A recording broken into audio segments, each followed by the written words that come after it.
A lot of the fear I was experiencing was just my victim mindset trying to make the outcome that I feared come to reality, because that would have been easier for me to deal with than the unknown of my dreams coming true.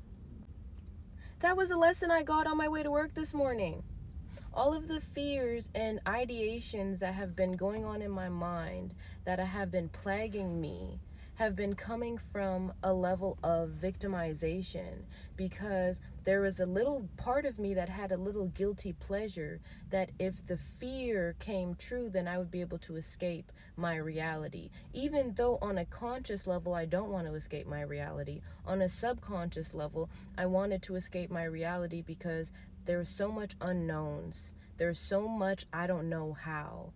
And it was causing me to want to escape my reality. Every single facet that I've had to reframe of my mental has had a level of like guilt, victimization, fear, and it's like I have to get that part of myself into a higher vibration and into an enlightened state. There was a part of myself that was stuck in the victim mindset of escapism. When I was a kid and things were not going my way, since I could not escape my reality, and I had the ideations, I just would use that as like my reasoning. It's like I would use that as a way to fantasize of getting out of the situation, because I felt powerless. There was no way that I could actively, physically remove myself. So in my mind, it was like this victimization that would end with me just being like, well, if I just, then I would be out of here.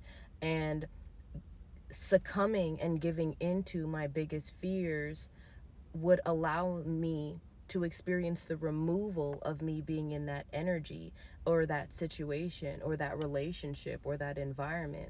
And so now, this morning, I realized that there was a part of me that felt helpless. There was a part of me that felt tired, because my human had been trying to strong arm everything. And I realized that surrendering, even though I've been surrendering what feels like a whole year, there's parts of yourself that hold on, that you have to meet at the depths. That when you meet those parts of yourself, you see where the old program is still running. And for me, that victimization is always the first level. That surrender and being like, okay, you literally wanted the fear to happen so that you didn't have to deal with figuring this shit out. You wanted the fear to happen so you didn't have to go through the growing pains of this situation and the unknowns of this situation. When if there's anything that I've learned with this phase in life, is all it's showing me is that things are better. Every time I go into an unknown situation, it's great. It works out great. Everything is working out in my highest and greatest good. But that doesn't mean that it hasn't been a struggle to allow it to work out. And the more that I allow ease and I allow myself to surrender to these emotions and feelings that I have, the more that I get to sit. As I was literally sobbing on my way to work.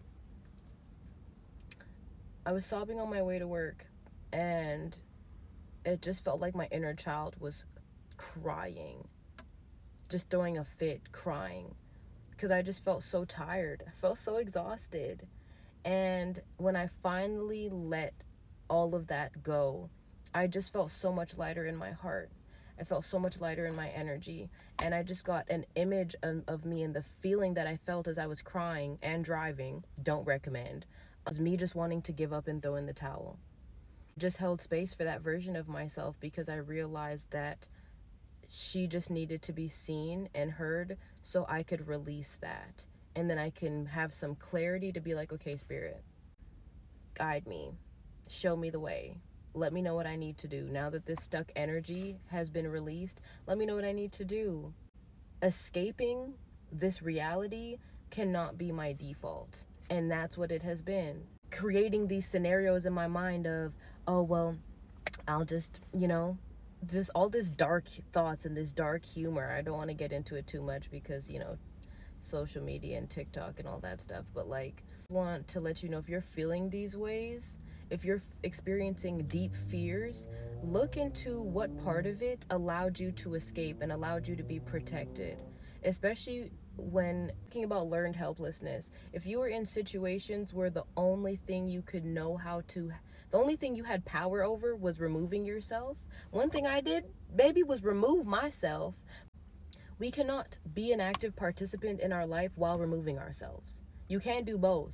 You have to literally choose to be an active participant and choose to surrender when you've done enough, or choose to work with the divine, but you cannot just remove yourself from this reality or from this situation because it's not going your way or because you don't see a way forward. Sometimes it's scary when you don't see a way forward, but it's also hard to see a way forward when you're so busy looking to remove yourself from the situation. You're not looking to how to maximize your options, how to stay, how to grow, how to make the situation better, how to pivot, or even to see what is the lesson that I'm supposed to learn in this moment in time. Sometimes it's just about learning the lesson so that you can move forward, because the universe knows that if you don't see this lesson, then you're going to repeat the same cycle and mess up the blessing and sabotage the abundance that awaits you on the other side. So as I learn, I pass it on to you so y'all can learn too. Because one thing is, when victimization and escapism and just like avoidance is rooted deep within you, you don't realize in all the ways that you do it. And you cannot be an active participant in your life if you're so quick to avoid and remove and escape from the very thing that you want to do.